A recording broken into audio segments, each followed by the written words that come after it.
एक दिन एक समुद्री जीव विज्ञानी ने पानी से भरे एक बड़े से टैंक में एक शार्क को डाल दिया।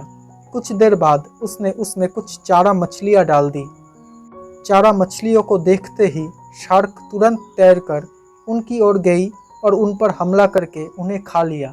समुद्री जीव विज्ञानी ने कुछ और चारा मछलियां टैंक में डाली और वो भी तुरंत शार्क का आहार बन गया।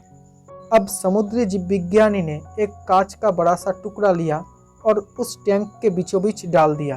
अब वो टैंक दो भागों में बंट चुका था। एक भाग में शार्क था और दूसरे भाग में उसने कुछ चारा मछलियां डाल दी। वो कांच के टुकड़े के इस पार से वो चारा मछलियों को देख सकती थी। चारा मछलियों को देखते ही वो शार्क फिर से उन पर हमला करने के लिए तैयार हो गया और उसने तैरना शुरू किया। लेकिन वो शार्क कांच के टुकड़े से टकरा कर रह गया। उसने फिर से कोशिश की, लेकिन कांच के टुकड़े के कारण वो चारा मछलियों तक नहीं पहुंच सकी। वो शार्क ने कई बार पूरी आक्रामकता के साथ चारा मछलियों पर हमला करने की कोशिश की, लेकिन बीच में कांच का टुकड़ा आ जाने के कारण वो असफल रहा। कई दिनों तक वो शार्क उस कांच के उस पार जाने का प्रयास करता रहा, लेकिन वो सफल ना हो सका। अंत में थक हार कर उसने एक दिन हमला करना छोड़ दिया और टैंक के अपने भाग में रहने लगा। कुछ दिनों बाद वो समुद्री जीव विज्ञानी ने टैंक से वो कांच का टुकड़ा हटा दिया, लेकिन वो शार्क ने कभी उन चारा मछलियों पर हमला नहीं किया, क्योंकि एक काल्पनिक विभाजक उसके दिमाग में बस चुका था और उसने सोच लिया था कि वो उसे पार नहीं कर सकता।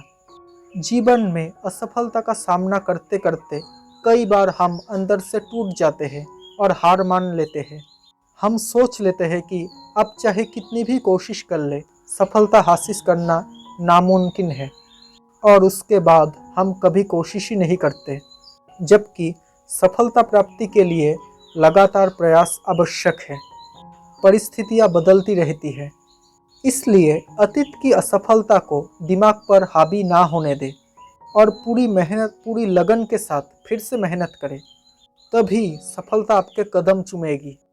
दोस्तों, अगर आपको ये कहानी पसंद आई हो तो प्लीज़ मेरे इस चैनल को सब्सक्राइब कर लेना और नोटिफिकेशन बेल आइकन को ऑन कर लेना, ताकि जब भी मैं ऐसी कोई वीडियो बनाऊँ तो सबसे पहले आप तक नोटिफिकेशन पहुंच जाए। Thank you so much for watching this video.